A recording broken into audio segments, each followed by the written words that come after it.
श्रीचैतन्य मनोभीष्टं स्थापितं येन भूतले स्वयं रूपा कदा मह्यं ददाति स्वपदान्तिकं।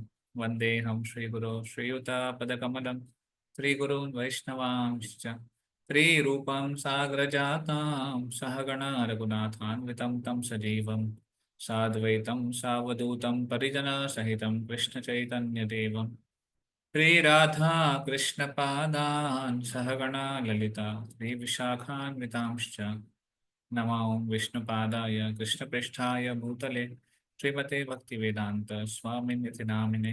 नमस्ते सारस्वते देवे गौरवाणी प्रचारिणे निर्विशेष शून्यवादी पाश्चात्य देशतारिणे। नमो महावदन्याय कृष्ण प्रेम प्रदायते कृष्णाय कृष्ण चैतन्य नामने गौरत्विषे नमः। हे कृष्ण करुणा सिंधु दीनबंधु जगत्पते गोपेश गोपिका कांत श्री राधा कांत नमोस्तुते। तप्त कांचन गौरांगी श्री राधे वृंदावनेश्वरी वृषभानुसुते देवी प्रणमामि हरिप्रिय। वाञ्छाकल्पतरुभ्यश्च कृपा सिन्धुभ्य एव च पतितानां पावनेभ्यो वैष्णवेभ्यो नमो नमः। जय श्री कृष्ण चैतन्य प्रभु नित्यानंद श्री अद्वैत गदाधर शिवासादि गौर भक्त वृंद। हरे कृष्णा कृष्ण कृष्ण हरे हरे, हरे राम राम राम हरे हरे।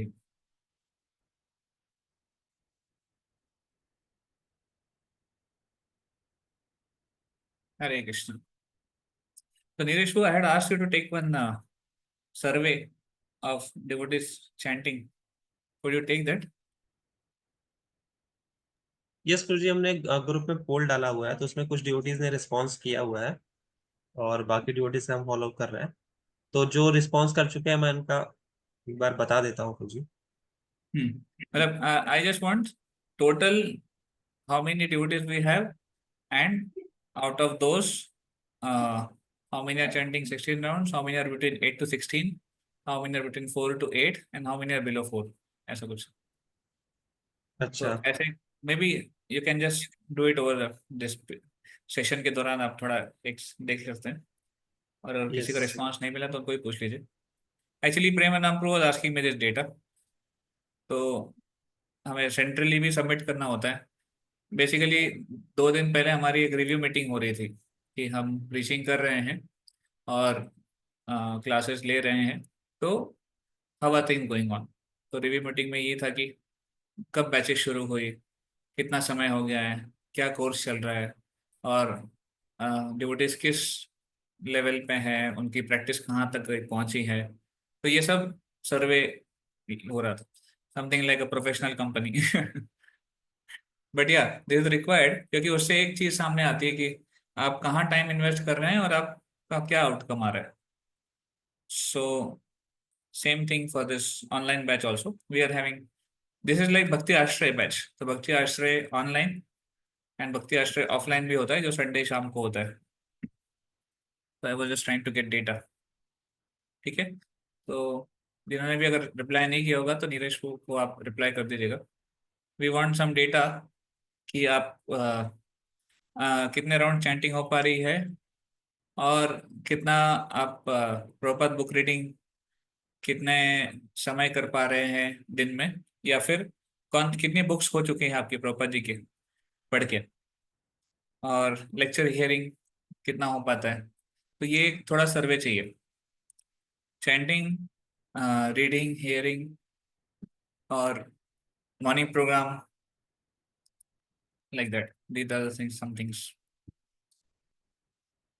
ठीक है, तो इसमें कोई इशू है किसी को? सब शेयर कर सकते हैं ना अपने data.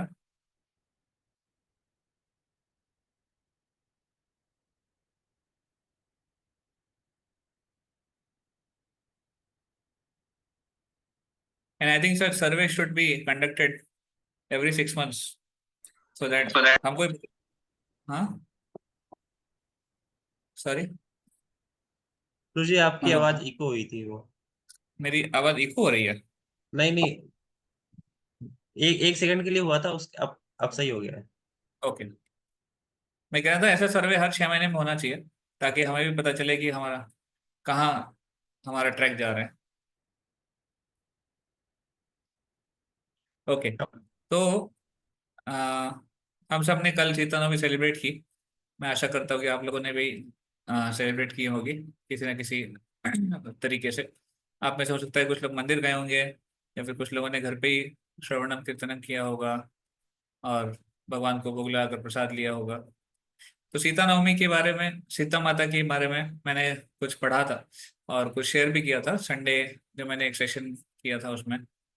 I thought of discussing with this group also something about Sita Navami. तो okay, first of all I want to know everybody here. आप अपना, अगर कैमरा ऑन नहीं कर पा रहे तो फिर चैट में आप रिप्लाई कर दीजिए। ठीक है, अभी रवि प्रू दिख रहे हैं मुझे। उसके अलावा बाकी devotees can just reply in the chat, yes you are there. I want some active participation.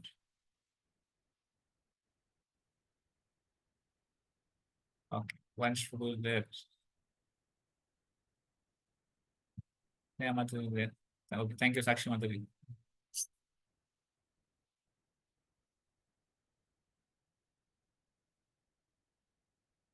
ठीक है, तो माता सीता के बारे में ज्यादा कुछ तो नहीं आता है रामायण में, बट हाँ, ऐसे कुछ एपिसोड्स हैं जहाँ पे सीता माता की ग्लोरीज बहुत अच्छे से हाईलाइट होके आती है। तो उसमें से कुछ ग्लोरीज हम समझने का प्रयास करेंगे और हम उससे क्या सीख सकते हैं, that we can try to see. तो माता सीता इनका अपीयरेंस बहुत डिवाइन है। आप सबको पता होगा सीता माता का अपीयरेंस कैसे हुआ, कहाँ से प्रकट हुई थी वो?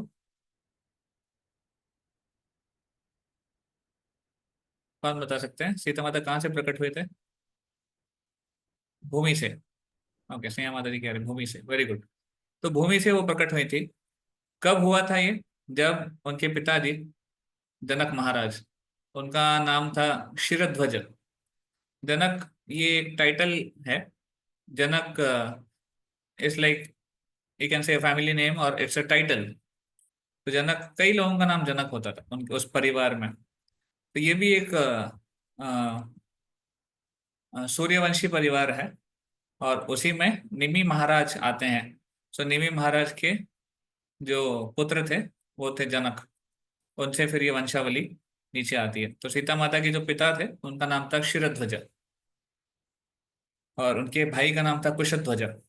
इस प्रकार, आई मीन टू से, जो सीता माता के पिताजी क्षीरध्वज और कुशध्वज दोनों भाई थे।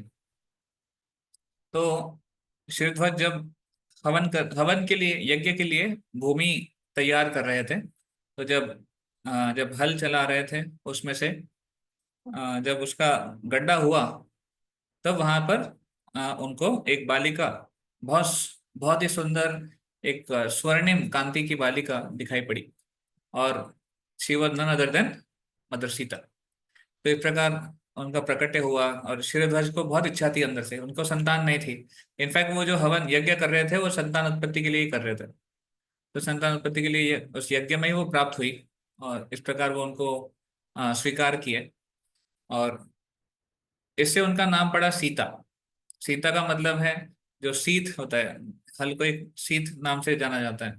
तो जिसके चलने से सीता माता प्रकट हुई जमीन से, भूमि से, इसलिए उनका नाम पड़ा सीता। उनका एक और नाम है जानकी। तो सीता माता का जानकी नाम क्यों है? जनक की पुत्री, महाराज जनक। तो उससे उनका नाम पड़ा जानकी।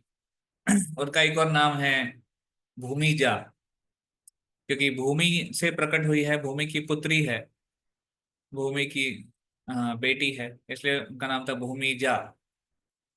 तो इस प्रकार सीता माता के अनेक नाम हैं। उनका एक नाम है मैथिली। उनका नाम मैथिली क्यों पड़ा? क्योंकि मिथिला नरेश, या फिर मिथिला राज्य, उसमें वो प्रकट हुई थी।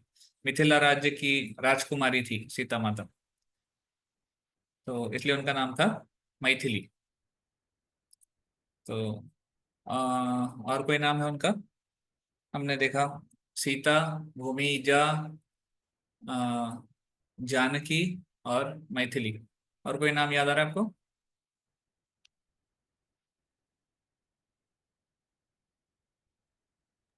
वैदेही। Any- हाँ, वैदेही, राइट। सो वैदेही नाम कैसे पड़ा सीता माता का? जनक का नाम था विदेह। तो विदेह मतलब जिसको शरीर नहीं है, वन विदाउट अ बॉडी।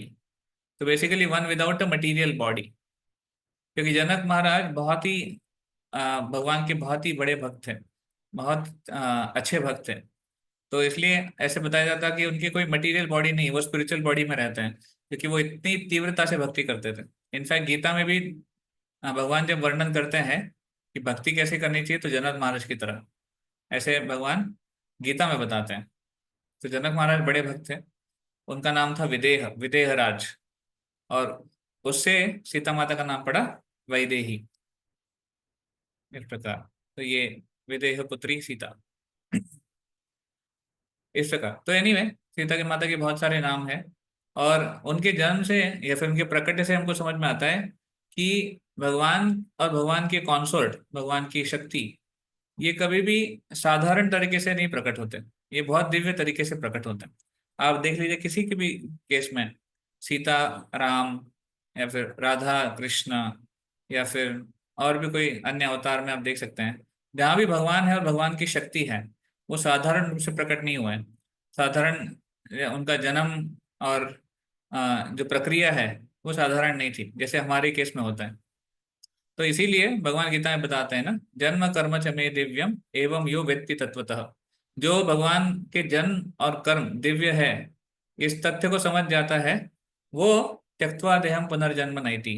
वो इस शरीर को त्यागने के बाद पुनः जन्म नहीं लेता है, वो भगवत धाम चला जाता है। माम एति, भगवान कहते हैं मेरे पास लौट जाता है।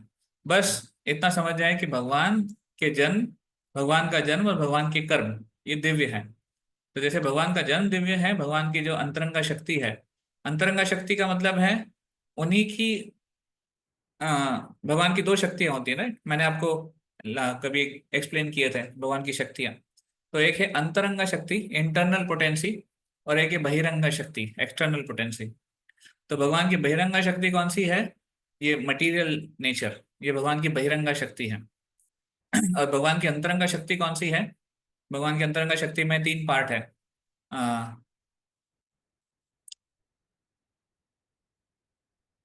अ, लादिनी शक्ति, संधिनी और संवित। संवित, संधिनी, लादिनी।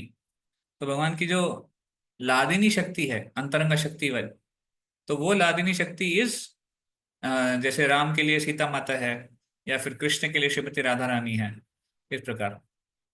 तो ये अंतरंग शक्ति है। तो शक्ति और शक्तिमान कभी भी अलग नहीं किए जा सकते। भगवान और भगवान की शक्ति कभी अलग नहीं हो सकती। इसलिए सीता राम कभी अलग नहीं हो सकते, ना ही राधा कृष्ण कभी अलग हो सकते हैं। सो टेम्पररी लीला के लिए भले वो दो रूप में आते हो और लीला करते हैं, और कुछ समय के लिए अलग भी हो जाते हैं, पर ये सब लीला का भाग है। अगर तत्व तत्व से देखा जाए, फिलोसॉफिकली देखा जाए, they can never be separated, because शक्ति और शक्तिमान कभी अलग नहीं हो सकते, एज सिंपल एज दैट। तो स्पिरिचुअली कभी अलग नहीं हो सकते, मटेरियली हमें दिखाई देता है कि उनका सेपरेशन हो गया, बट वो सेपरेशन भी एक प्रकार से यूनियन को ही संबोधन करता है, union on a different level, like. तो हाँ, मैं कहने का प्रयास कर रहा था कि कैसे भगवान और भगवान की शक्ति ये बहुत दिव्य है, स्पेशल है। इसलिए उनको कभी मटेरियली देखना नहीं चाहिए। हमें ऐसे नहीं देखना चाहिए कि वो एक साधारण स्त्री थी, या फिर उन्होंने कुछ आ, ऐसा व्यवहार किया जो साधारण लोग करते हैं। नहीं, वो दिव्य है। तो सीता माता भी दिव्य है, और उनके गुणगान, उनका गुण, उनके गुण भी दिव्य है।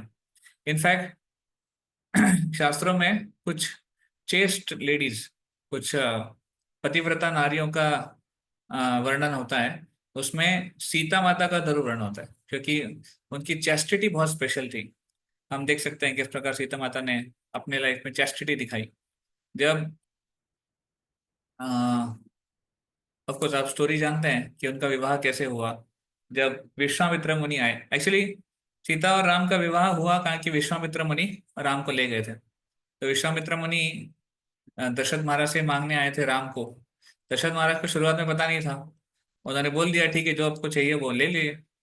और विश्वामित्र ने कहा कि मुझे राम चाहिए, क्यों? क्योंकि असुरों को मारना है। तो दशरथ महाराज बहुत डर गए, क्योंकि उनकी आसक्ति थी राम से, एक वात्सल्य भाव में उनके बेटे थे। तो दशरथ महाराज बोले थे नहीं नहीं नहीं नहीं, राम तो अभी 16 साल का जवान लड़का है, उसको कुछ आता नहीं है, और इतने बड़े बड़े असुर हैं, उनको कैसे फेस करेगा। आप मुझे ले जाओ, मैं आ जाऊंगा आपके साथ, मैं अपनी आर्मी के साथ आ जाऊंगा। विश्वामित्र ने बोला नहीं, मुझे आप नहीं चाहिए, मुझे राम ही चाहिए। पर दशरथ महाराज बहुत दुखी हो गए थे, राम को नहीं दे रहे थे, क्योंकि उनकी एक प्रकार से आसक्ति हो गई थी राम में। तब वशिष्ठ मुनि ने उनको समझाया। इनफैक्ट विश्वामित्र मुनि गुस्सा हो गए थे कि अरे, आपने वचन दिया और आप वही वचन से पीछे हट रहे हैं, ये अच्छा नहीं है। तब वशिष्ठ ने उसको समझाया कि विश्वामित्र बहुत पावरफुल है, वो राम की रक्षा करेंगे, आप चिंता मत करिए। इनफैक्ट वो खुद ही असुरों को मार सकते थे, पर क्योंकि वो मुनि है, इसलिए वो इस रोल को नहीं ले रहे हैं कि वो मारे। वो क्षत्रिय क्षत्रिय का कर्तव्य है मारना, इसलिए वो राम को लेके जा रहे हैं। तो उनके लेके जाने से राम का गुणगान ही होगा, आप टेंशन मत लीजिए। तो तब दशरथ महाराज ने उनको, राम को जाने दिया, और राम के साथ फिर obviously Lakshman was always there with Ram. Ram और लक्ष्मण की जोड़ी ऐसी थी, वो कभी अलग नहीं कर सकते थे।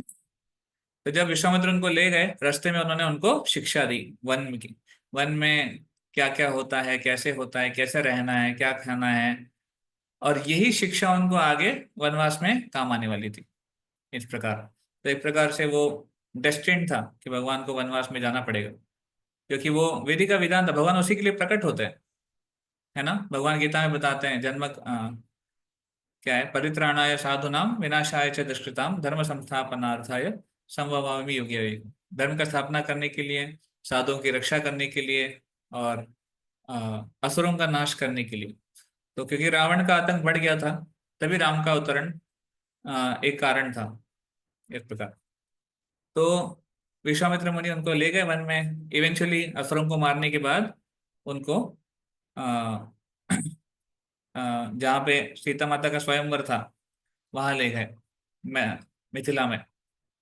और वहां पर शिव जी का धनुष रखा गया था। एक्चुअली इससे पहले सीता माता के बचपन में एक लीला हुई थी, आपने शायद सुनी होगी, कि ये शिव धनुष जो है, ये शिव जी और विष्णु जी, इनके बीच में एक युद्ध हुआ था, उसमें इस्तेमाल किया गया था। तो जब ये शिव धनुष, इनफैक्ट युद्ध के बाद जब शिव जी विष्णु को समर्पित हो गए थे, तब शिव जी ने ये धनुष जनक को एज अ गिफ्ट किया था। और ये धनुष इतना शक्तिशाली था कि उसको लगभग 500 बहुत पावरफुल सोल्जर्स लगते थे, उसको उठाने के लिए, उसको हिलाने के लिए।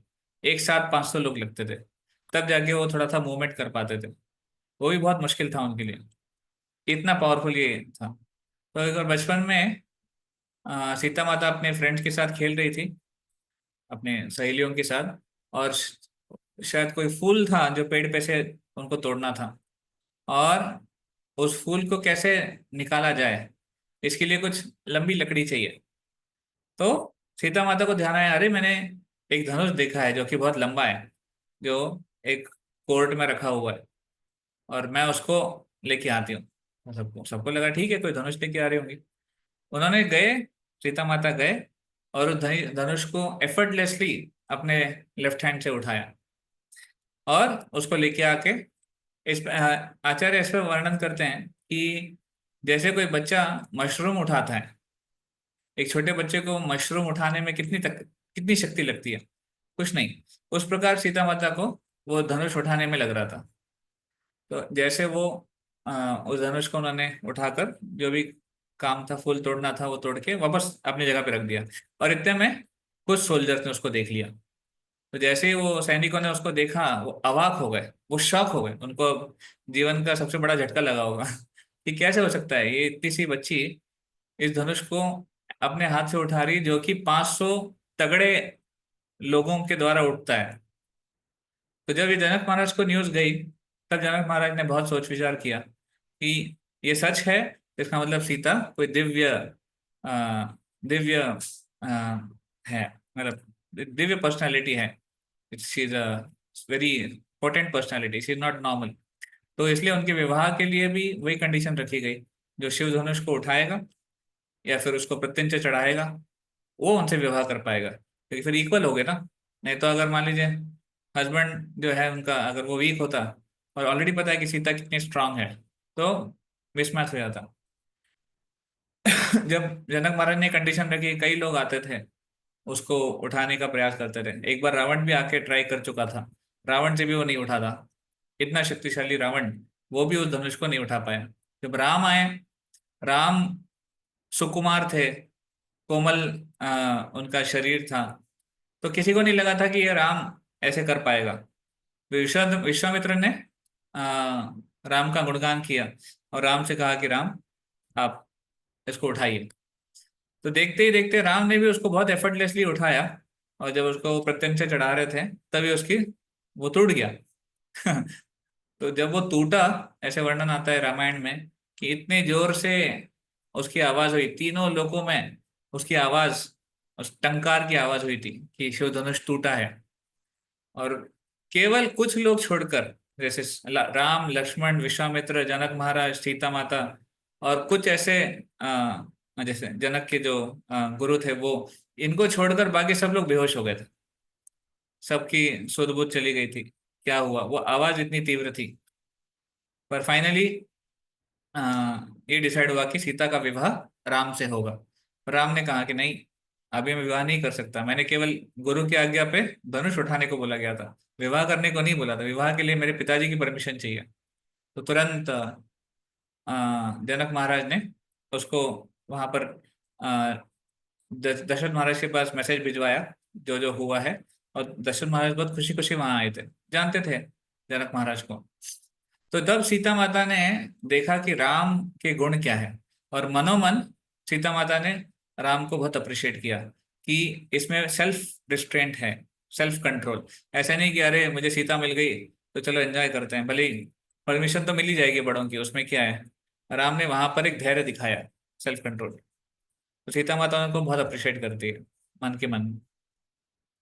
फिर बाद में जब विवाह के बाद हम जानते हैं कि किस प्रकार, ऑफकोर्स जब विवाह हुआ तो सीता का विवाह हुआ राम से। और फिर विश्वामित्र ने बोला कि सीता की जो दूसरी बहन है उर्मिला, उनका भी विवाह हो लक्ष्मण से। तो सीता की बहन का विवाह लक्ष्मण से हुआ। तो जो उनके भाई थे, शिरध्वज राजा के भाई कुशध्वज, उनकी भी दो बेटियां थी, और जिनका विवाह भरत और शत्रुघ्न से कराया गया था। इस प्रकार चारों का विवाह एक ही मंडप में कराया गया था। उन दो पुत्रियों का नाम था मांडवी और श्रुतकीर्ति। तो भरत का विवाह हुआ था मांडवी से, और शत्रुघ्न का विवाह हुआ था श्रुतकीर्ति से।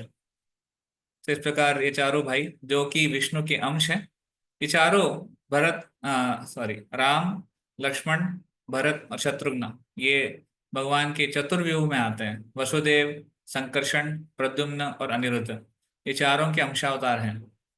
तो ये कोई साधारण नहीं है, ये सब भगवान है इनफैक्ट।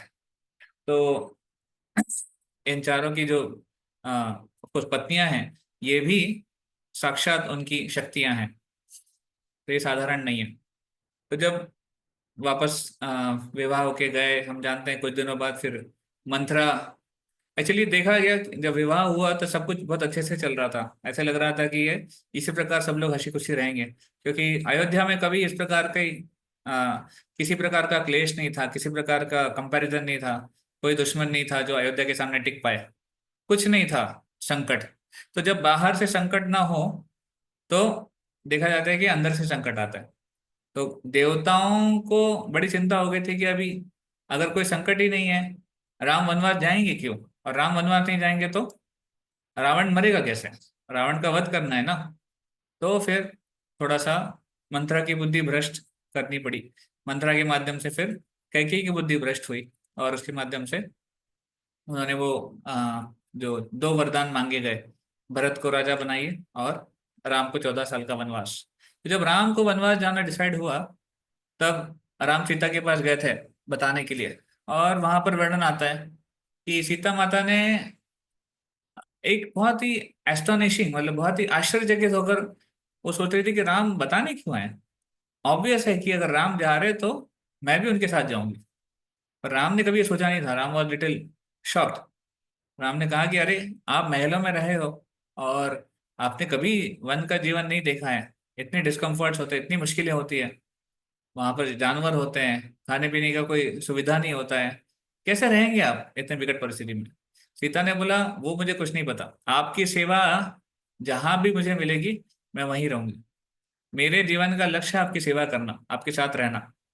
तो सीता का ये पतित्व, आई मीन टू से उनका जो स्त्रीत्व है, उनकी जो चैस्टिटी है, वो यहाँ पर बहुत अच्छे से दिखाई देती है कि किसी भी परिस्थिति में क्यों ना हो, अ, सीता माता हमको सिखा रही है कि एक शिष्य होने के नाते गुरु की सेवा ये हमारे जीवन का लक्ष्य होना चाहिए।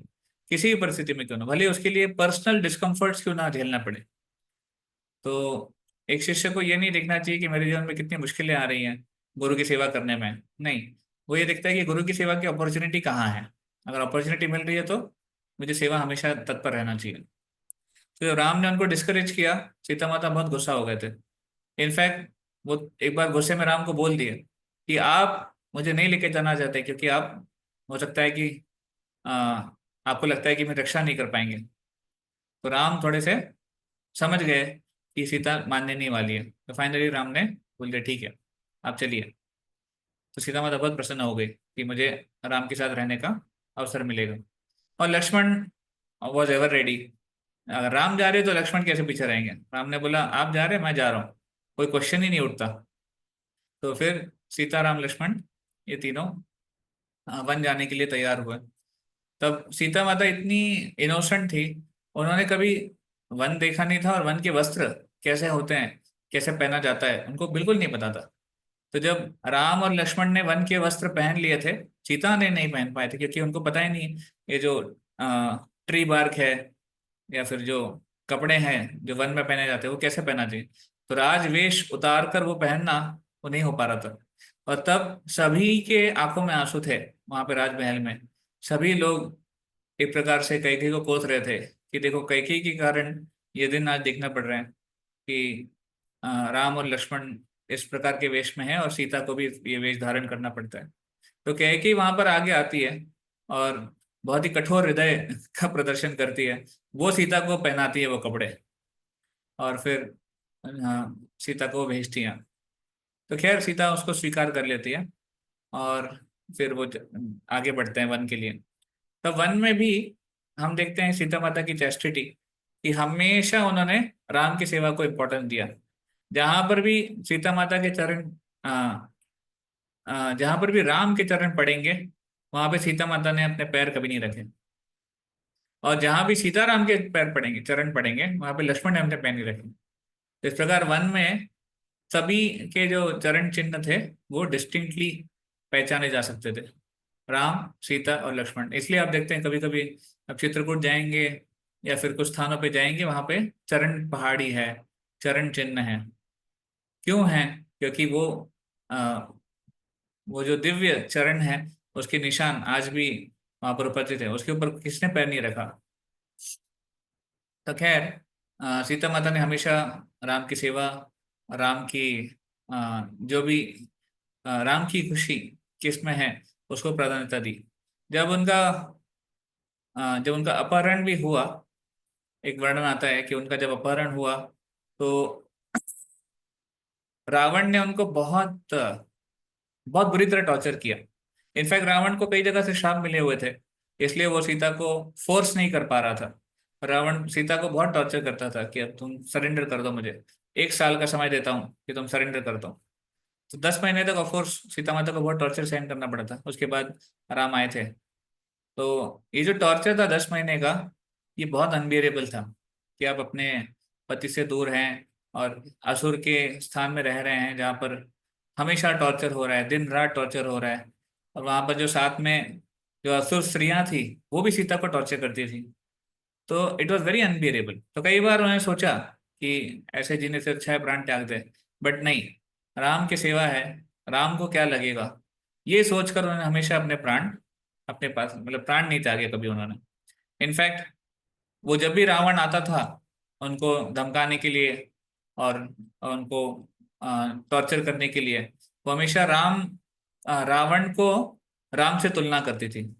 जब भी वो आता था वो दिखा देती कैसे राम कितने महान हैं और तुम कितने नीच हो, रावण। और रावण गुस्सा होकर चले जाता था। पर रावण को क्योंकि श्राप थे इसलिए कभी वो फोर्स नहीं कर पाता था सीता माता को।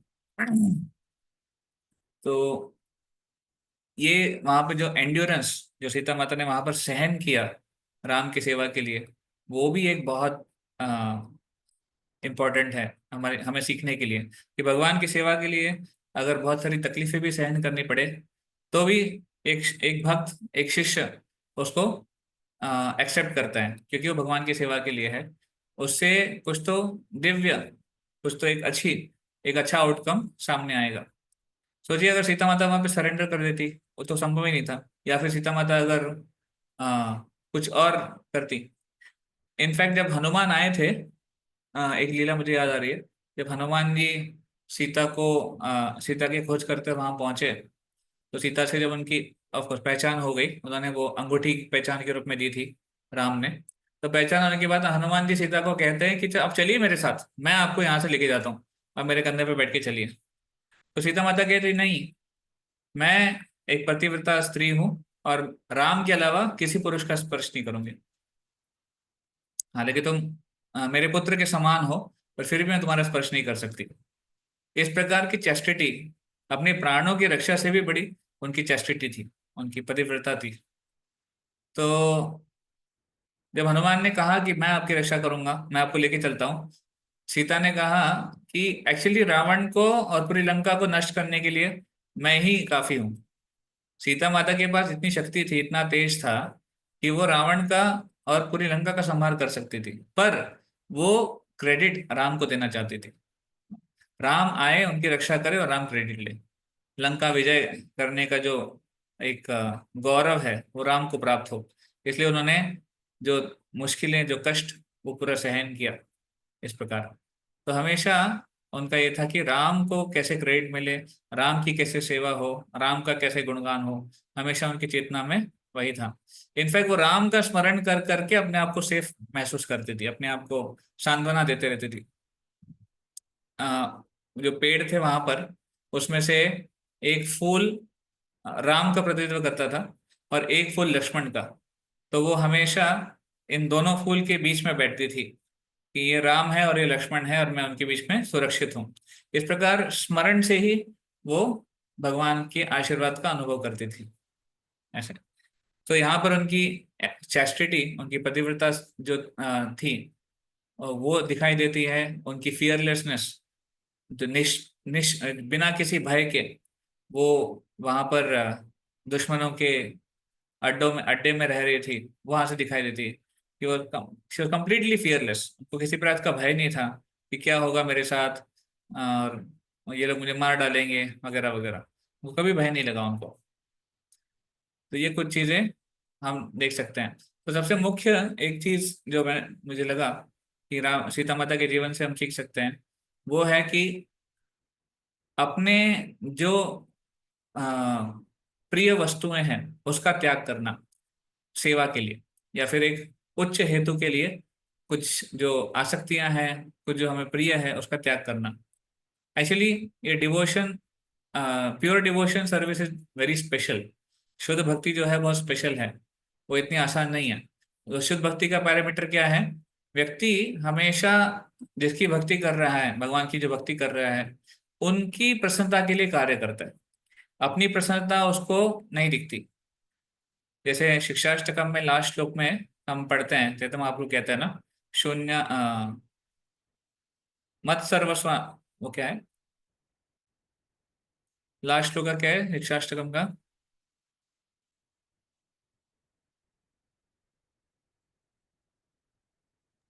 श्लोक आश्लिष तो पात्रताम पिनष्टु माम अदर्शनाम मर्महताम करोतु वा यथा यथा तथा वा विदधातु लंपटो मत प्राणनाथस्तु सेवना परम। तो वो कहती है, आप ये सीता, ये राधा रानी का भाव है जो लक्ष्मी चैतन्य महाप्रभु वहां पर बोलते हैं शिक्षाष्टकम में। वो कहते हैं आश्लिष्य व पात्रताम पिनष्टु माम अदर्शनाम, कि हे भगवान, आप चाहे तो मेरे सामने प्रकट होइए, मुझे आनंद दीजिए मेरे संग करके, या फिर आप मुझसे दूर हो जाइए और मुझे दुखों में आप डुबो दीजिए, मेरे सामने न प्रकट होकर मुझे दुख में डाल दीजिए।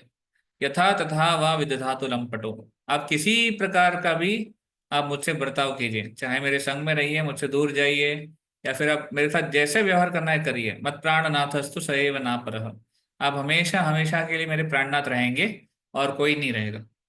तो ये शुद्ध भक्ति का स्तर है। तो ऑफकोर्स सीता माता इस स्तर पे थी कि उनके लिए और कोई भी प्राणनाथ नहीं था, और राम की सेवा के लिए वो किसी प्रकार का त्याग करने के लिए हमेशा तैयार थे, हमेशा तत्पर थे। तो एंजॉयमेंट मेंटेलिटी ही हमारे भौतिक जगत में रहने का कारण है। हम भौतिक जगत में क्यों हैं? क्योंकि हमें भोग करने की प्रवृत्ति है। हम अपना भोग चाहते हैं, मुझे क्या मिलेगा और मेरा कैसे सुख होगा, मैं और मेरा। इनफैक्ट मटेरियल जो कंडीशनिंग है, भौतिक जो बद्धावस्था है, वो इसी के इर्द गिर्द घूमती है कि मैं शरीर हूँ, मेरा भोग कहाँ से होगा, और जो मेरे से कनेक्टेड है, मेरे माता पिता, मेरे पति पत्नी, बच्चे, मेरे रिश्तेदार, मेरा जॉब, या फिर जो भी है मुझसे कनेक्टेड है, उसका भला कैसे होगा। ये भी एक्सटेंडेड सेल्फिशनेस ही है, एक प्रकार से विस्तारित स्वार्थ है ये, कि मेरा भला हो, मेरे से कनेक्टेड लोगों का भला हो। ये स्वार्थ है। तो हम इस स्वार्थ के कारण इस भौतिक जगत में फंसे हुए हैं, इस एंजॉयमेंट मेंटेलिटी के कारण, भोग करने की प्रवृत्ति के कारण। पर इसी भोग वृत्ति को सेवा वृत्ति में जब हम बदलेंगे, अपने बारे में ना सोचकर भगवान की सेवा, गुरुजनों की सेवा, वैष्णव की सेवा, इसके बारे में जब हम सोचेंगे, तो कृष्ण कॉन्शियस में आएंगे। ऐसे तो वो सेवा, एंजॉयमेंट मेंटेलिटी त्याग कर सेवा मेंटेलिटी लाना, या फिर सेवा करने का जो भाव है वो लाना, ये बहुत आवश्यक है। और इसीलिए मेरे को क्या अच्छा लगता है वो इम्पोर्टेंट नहीं है, सेवा में क्या जरूरी है वो ज्यादा इम्पोर्टेंट है। तो वो सीता माता ने यहाँ पर अपने उदाहरण से हमको दिखाया। वन में रहना ये सेवा थी, राजमहल में रहना ये उनके खुद के लिए स्वार्थ हो सकता था। तो उन्होंने सेवा चूज किया, ना कि स्वार्थ।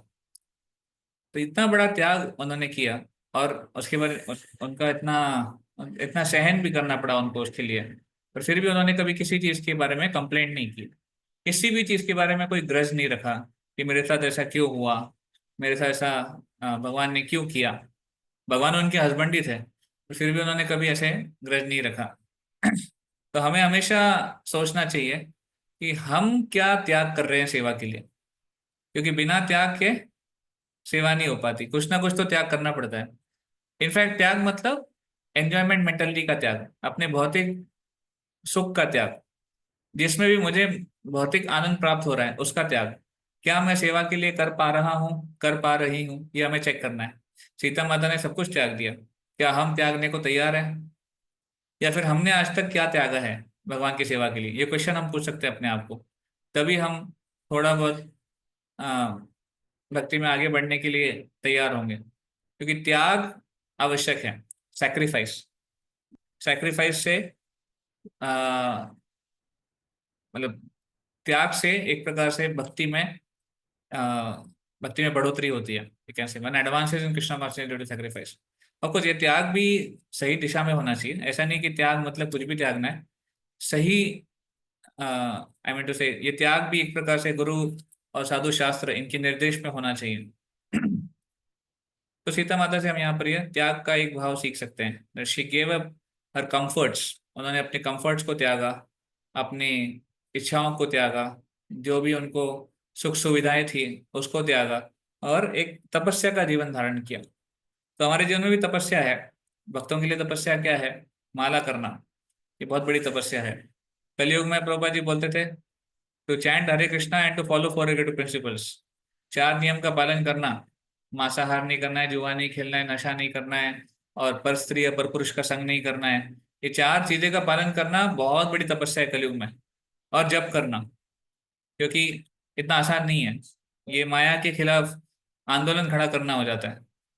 तो ये तपस्या है हमारे लिए। तो जैसे सीता माता ने तपस्या स्वीकार की अपने जीवन में, हम भी उनके आशीर्वाद से, उनको प्रार्थना कर कर अपने जीवन में कुछ तपस्या स्वीकार करने का प्रयास कर सकते हैं, कि जो भी हमें भगवान की सेवा में बढ़ने के लिए मदद हो वो हम स्वीकार करें, और जो भी हमें भगवान की सेवा में बढ़ने के लिए रोक रहा है उसको हम त्याग करने का प्रयास कर पाए। वो जो भी हो, हर एक के लिए वो इंडिविजुअल हो सकता है ऐसे। तो ये एक बहुत इंपॉर्टेंट लेसन है। उसके अलावा हम देखते हैं कि जब प्रॉब्लम से कोई गुजरता है, तो वहां पर उनका वो ज्यादा रिफाइन हो जाते हैं।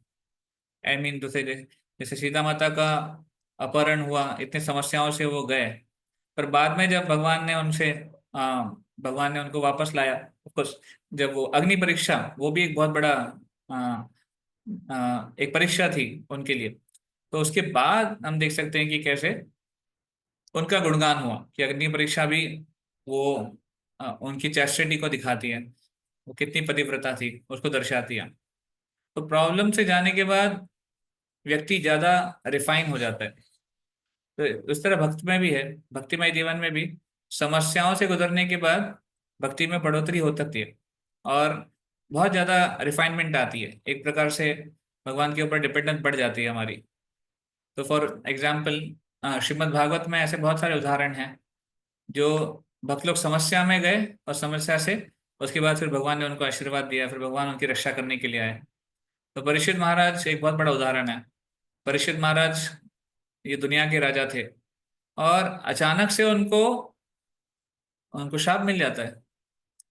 जब वो एक दिन हंटिंग के लिए जाते हैं जंगल में, शिकार के लिए जाते हैं, थक जाते हैं कुछ कारण से, वो एक ऋषि के यहाँ पे जाते हैं और ऋषि से कुछ गलत व्यवहार करते हैं। ऋषि का जो बेटा था, ऋषि पुत्र श्रृंगी, वो नादान था, और उसने बिना कुछ सोचे समझे परीक्षित महाराज जो दुनिया के राजा है उनको शाप दे दिया कि 7 दिन में आपकी मृत्यु हो जाएगी। तो इतना बड़ा संकट आ गया, सब कुछ ठीक से चल रहा है, पर 7 दिन में मृत्यु होने वाली है। It was a big danger. और वो भी किसके लिए? साधारण मनुष्य नहीं है, दुनिया का राजा है परीक्षित महाराज, उसके जीवन में ऐसे हो रहा है।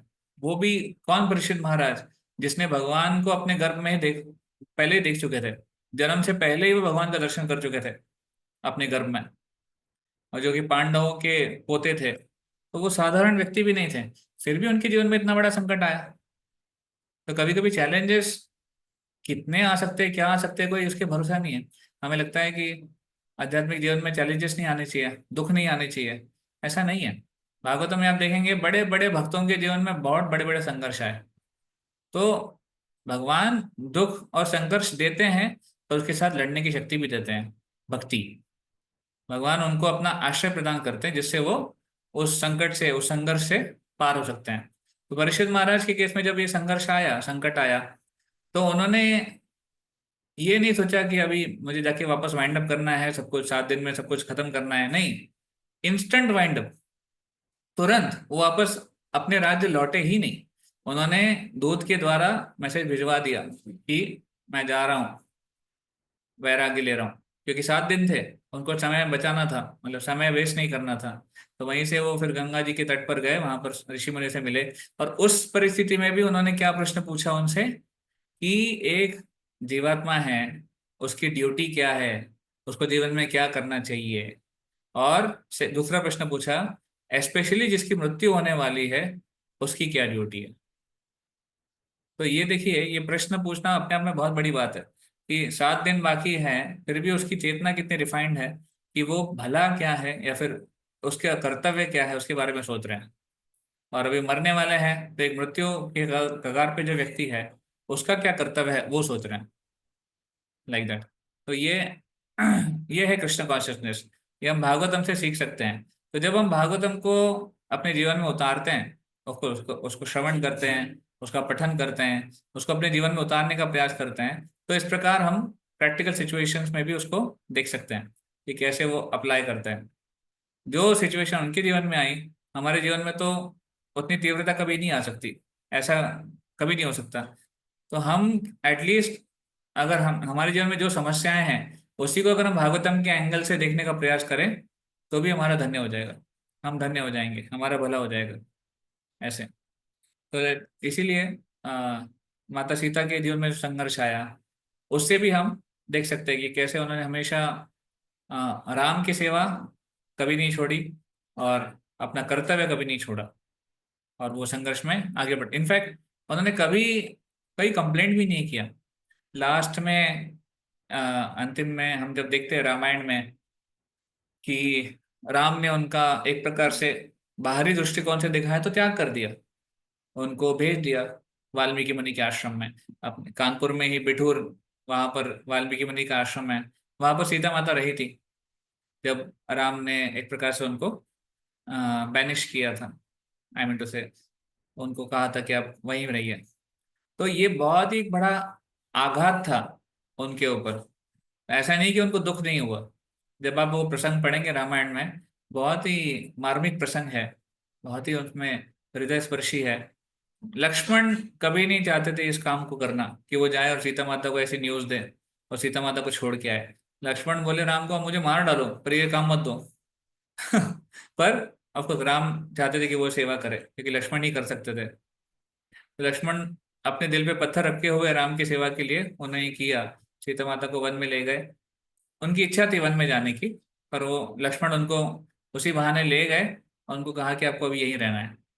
तो जब सीता माता ने ये सुना, तो पहले तो उनको बहुत बड़ा झटका लगा कि वो राम की सेवा अब नहीं कर पाएंगी।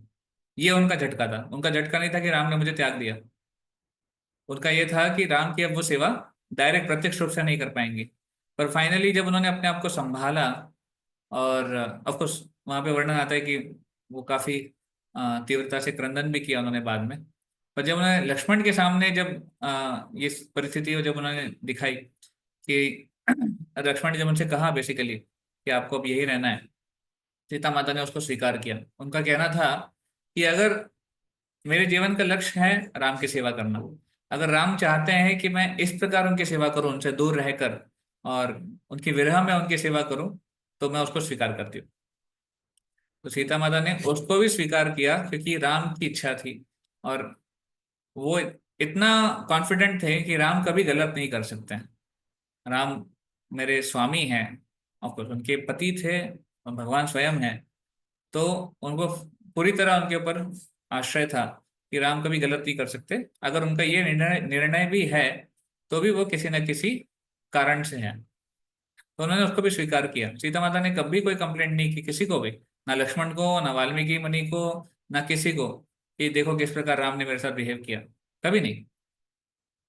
तो हमें इमेच्योर नहीं होना चाहिए। कई बार लोगों को लगता है कि ऐसे कैसे हो गया सीता के साथ, राम कितने गलत थे। तो आज के लोग अननेसरली उसको इशू बनाते हैं। तो जब सीता ने कभी उसको इशू नहीं बनाया, तो हम कौन होते हैं उसको इशू बनाने वाले।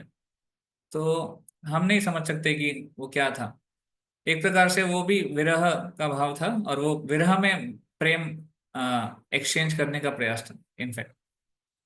तो कहने का तात्पर्य ये था कि उस परिस्थिति में भी सीता माता ने कभी राम को नहीं त्यागा, राम की सेवा को नहीं त्यागा। और इसी कॉन्फिडेंस के साथ कि राम चाहते हैं कि मैं उस इस तरह से विरह में उनकी सेवा करूं, वो करते रहे। फाइनली जब राम ने उनको स्वीकार करना चाहा वापस, लवकुश के आने के बाद, और वापस जब ये प्रसंग आया कि राम ने उनको वापस बुलाया, तब उन्होंने एक प्रकार से डिक्लेरेशन किया कि अगर मैंने जीवन भर कभी किसी पर पुरुष का स्मरण भी नहीं किया है, किसी की इच्छा नहीं की है, किसी के संग की इच्छा नहीं की है, तो धरती माता, पृथ्वी माता अभी मेरे सामने प्रकट हो। तो उसी क्षण पृथ्वी से पृथ्वी फटती है, और पृथ्वी माता एक बहुत ही सुंदर सिंहासन लेकर वहां पर प्रकट होती है, सीता माता को बिठाती है और वापस भूमि में प्रवेश करती है। तो इस प्रकार उनका जन्म भूमि से हुआ था, और उनका वापस जो लीला समाप्त हुई वो भी भूमि में ही हुई, इस प्रकार। तो ये पूरा जो रामायण में वर्णन है माता सीता के बारे में, वो बहुत ही विशेष है। उनके बहुत सारे ऐसे अनन्य गुण हैं जिसको हम सीख सकते हैं। विशेष करके कल रामनवमी थी, तो सीता माता को हम प्रार्थना कर सकते हैं कि इनके जो गुण हैं, विशेष करके जो समर्पण, जो त्याग, जो भगवान के ऊपर उनका उनका फेथ, उनकी श्रद्धा कि भगवान जो भी करते हैं हमेशा अच्छे के लिए ही करेंगे, तो वो भी हम अपने जीवन में थोड़े अपना पाए, और हमारे भी जीवन हम धन्य कर पाए। तो दीज आर फ्यू थिंग्स, ये कुछ चीजें थी जो उसी तरह में से मैंने शेयर करने का प्रयास किया। और बहुत सारी चीजें हैं जो हम अ, मैंने बहुत कुछ लिख के रखा था। तो खैर,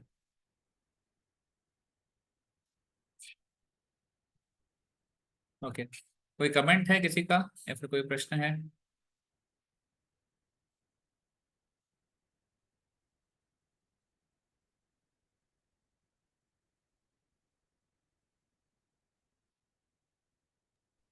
No, Prabhuji. Of course, it was a pastime.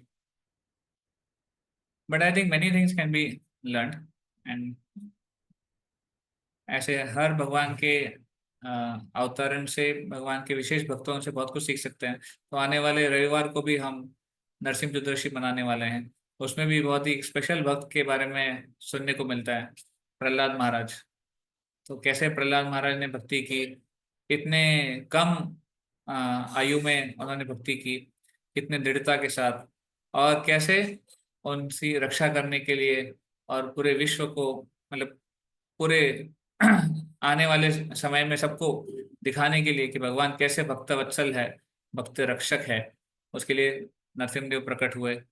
तो आप उसके बारे में भी सुन सकते हैं आने वाले कुछ दिनों में। और रविवार को हम नरसिंह चतुर्दशी मनाएंगे, तो आप उसमें भी भाग ले सकते हैं। Hare Krishna. I think time is up now, तो will end for today. Hare Krishna प्रभु जी, दंडवत प्रणाम। हरे हरे कृष्ण कृष्ण। प्रभु जी, दंडवत प्रणाम। हरे कृष्ण।